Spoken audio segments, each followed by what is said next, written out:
Halo anak-anak ibu, Assalamualaikum warahmatullahi wabarakatuh. Salam sejahtera untuk kita semua. Apa kabar kalian hari ini?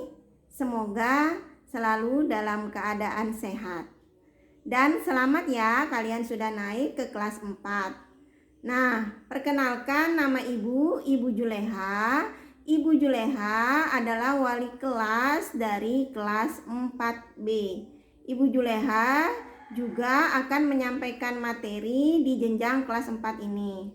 Pada video kali ini, Ibu Juleha akan menyampaikan materi tema 1, subtema 1, pembelajaran 1.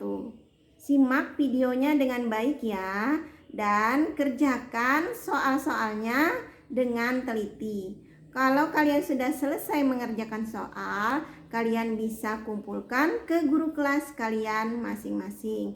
Selamat menyaksikan video pembelajaran dari Ibu Juleha. Baiklah anak-anak ibu, pada pembelajaran 1 ini kita akan belajar muatan bahasa Indonesia, muatan IPS, dan muatan IPA. Nah, yang pertama yang akan kita pelajari adalah muatan bahasa Indonesia, yaitu tentang gagasan pokok dan gagasan pendukung.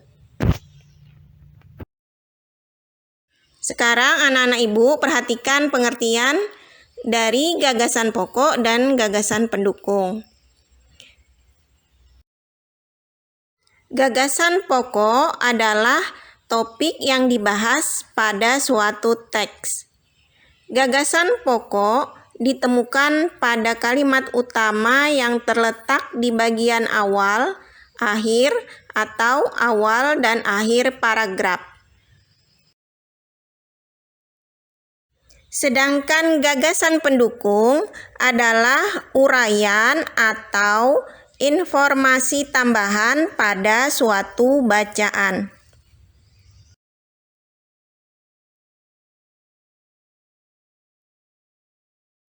Nah, anak-anak ibu, jika kalian ingin menentukan gagasan pokok dan gagasan pendukung pada suatu teks atau cerita, caranya adalah sebagai berikut.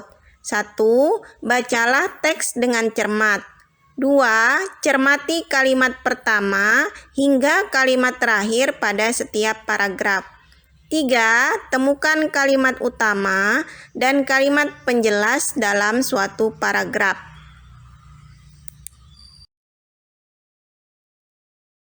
Perhatikanlah teks bacaan berikut.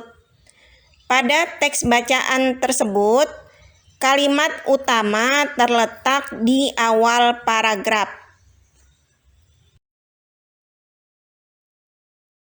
Sekarang kalian perhatikan kembali teks bacaan berikut. Pada teks tersebut, kalimat pendukungnya terletak pada bagian tengah dan akhir paragraf. Baik anak-anak ibu, pada teks tersebut kalian bisa menuliskan gagasan pokoknya, yaitu batik merupakan kain asli Indonesia.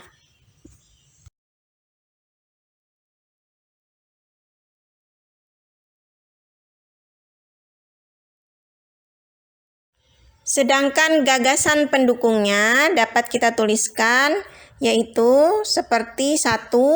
Cara membuat kain batik. 2. Tempat asal kain batik. 3. Persebaran kain batik. Sekarang kita belajar muatan IPS tentang bentuk-bentuk keragaman di Indonesia. Indonesia adalah negara yang kaya. Indonesia memiliki banyak keragaman, seperti 1. Keragaman suku bangsa. Suku bangsa adalah sekelompok golongan yang hidup bersama di suatu tempat dan memiliki ciri-ciri budaya yang sama.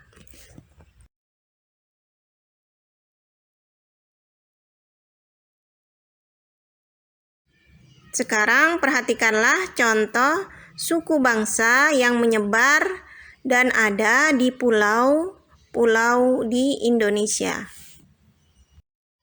2. Keragaman yang ada di Indonesia yaitu keragaman bahasa. Bahasa adalah alat komunikasi yang digunakan oleh manusia. Bahasa yang digunakan setiap suku bangsa berbeda-beda. Contoh bahasa daerah yang ada di Indonesia, seperti bahasa Batak berasal dari Sumatera Utara, bahasa Sunda berasal dari Jawa Barat, bahasa Betawi berasal dari DKI Jakarta, bahasa Dayak berasal dari Kalimantan. 3. Keragaman rumah adat. Setiap provinsi di Indonesia memiliki rumah adat yang berbeda-beda. Contohnya, rumah Tongkonan dari Sulawesi Selatan, rumah Lamin dari Kalimantan Timur, rumah Joglo dari Jawa Tengah, rumah Gadang dari Sumatera Barat, dan rumah Honai dari Papua. Baik anak-anak ibu, selanjutnya nomor 4 yaitu keragaman tarian. Tarian adalah salah satu bentuk kesenian yang memadukan antara gerakan tubuh dan iringan musik. Contoh tarian tradisional yang ada di Indonesia seperti tari kecak dari Bali, tari gantar dari Kalimantan Timur, tari perang dari Papua, dan tari jaipong dari Jawa Barat. 5. Keragaman pakaian tradisional. Anak-anak ibu, pakaian adat atau pakaian tradisional merupakan pakaian khas suatu daerah yang biasanya dipakai dalam acara adat. Contoh pakaian adat yang ada di Indonesia seperti bundo kanduang dari Sumatera Barat, beskap dari Jawa Tengah, payas dari Bali, dan kustin dari Kalimantan Timur. Perhatikanlah gambarnya ya. 6. Keragaman senjata tradisional. Senjata tradisional digunakan sebagai pelengkap pakaian adat.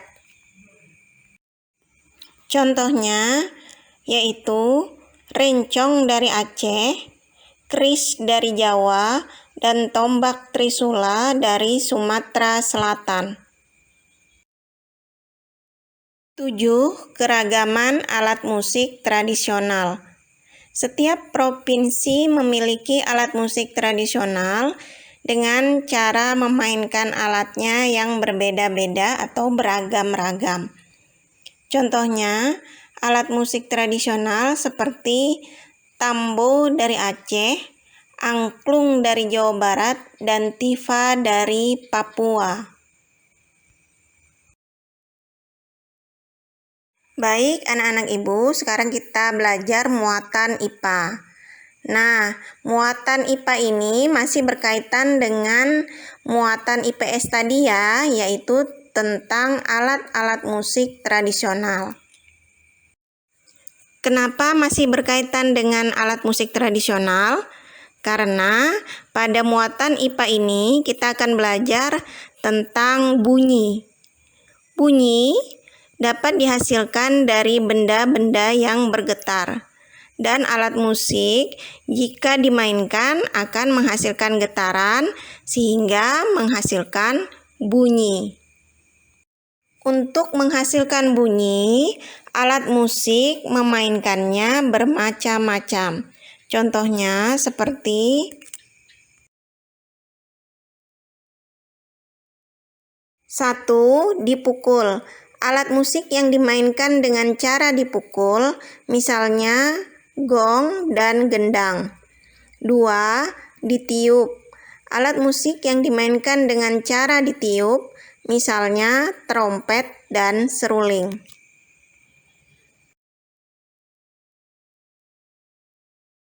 3. Digesek. Alat musik yang dimainkan dengan cara digesek, misalnya biola dan rebab.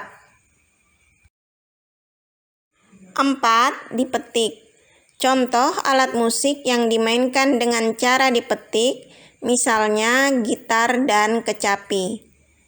Dan yang kelima, digetarkan. Contoh alat musik yang dimainkan dengan cara digetarkan atau digoyang-goyangkan, misalnya angklung dan marakas.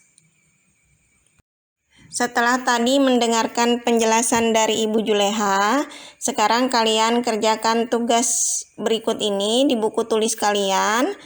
Kerjakan dengan teliti, dan jika kalian sudah selesai, kalian bisa kumpulkan ke guru kelas kalian masing-masing.